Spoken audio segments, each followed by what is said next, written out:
Okay, let's get right into it. Something pretty serious is happening in classrooms all over America.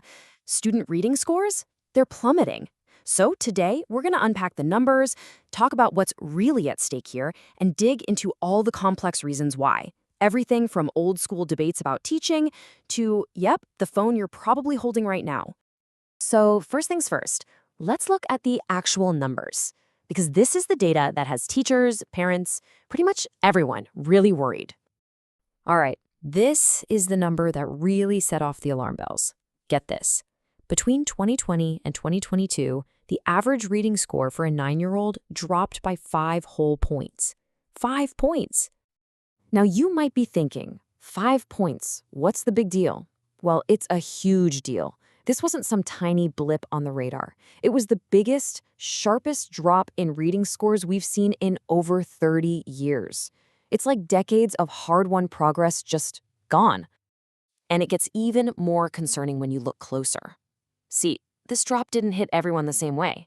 For students who are already having a tough time with reading, their scores fell way more. So that gap between the kids who are doing great and the kids who are struggling, it just got a whole lot wider. Okay, so why are we so focused on this? A 5-point drop. What does that actually mean in the real world? Well, it turns out the ability to read isn't just about school. It has these massive ripple effects that follow you for your entire life. Yeah, the research on this it's pretty sobering. A kid's reading level, it's not just a grade. It's one of the best predictors we have of what their future is going to look like. We're talking about how much money they'll earn, how healthy they'll be, and even, believe it or not, how happy they'll be. And this isn't just about individuals. There's a huge cost to all of us. Just to give you an idea of the scale, one study, this one was in the UK, figured out that if every kid learned to read well, it would boost the entire national economy by tens of billions. The takeaway here is pretty simple. When we invest in literacy, we're really investing in everyone's future. So how did we even get to this point? To figure that out, we have to go inside the classroom and look at this huge, decades-long fight over a really basic question.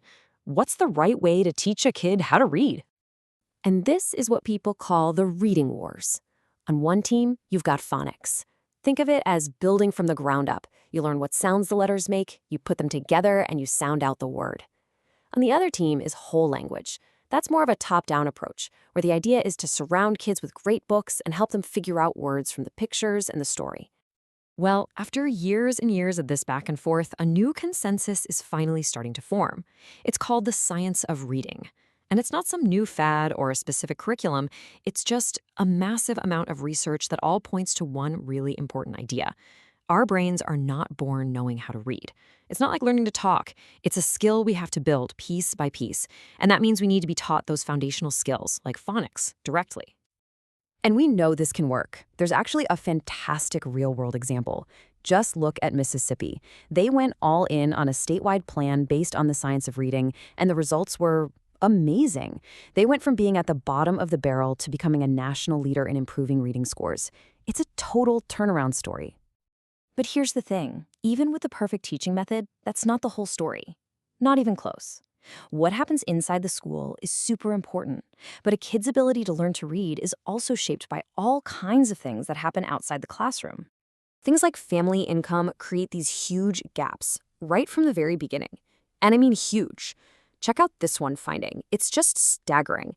By the time they get to high school, kids from low-income families are, on average, 5 years behind kids from high-income families when it comes to reading. 5 years. That's a massive head start to overcome. And another big reason for that gap is something called the summer slide. You know, when school's out? Well, if kids don't have access to books or other learning stuff over the summer, which is often the case for lower-income families, they can actually forget a lot of what they learned. And that little bit of sliding backward happens every single summer, so it just adds up over time. So what this all points to is that the system itself has inequality baked right into it. Think about how we fund schools. A lot of it comes from local property taxes. That means wealthy neighborhoods get well-funded schools with tons of resources, and poorer neighborhoods don't. The playing field is uneven before the first school bell even rings. Okay, so we've got these long-standing issues, but now there's a whole new layer to this problem, a really powerful one that's changing the game for all of us, especially kids: technology. Think about how you read on your phone versus how you read a book. They're totally different, right? On a screen, our brains learn to skim, to scan, to jump around, trying to absorb tons of information at once. That is the exact opposite of what experts call deep reading, when you really sink into a book, slowly, reflectively. That's where you build skills like critical thinking and even empathy. And here's the scary part. As reading scientist Marianne Wolf puts it, our brains are super adaptable. They're plastic. That's normally a good thing, but it can also be an Achilles heel.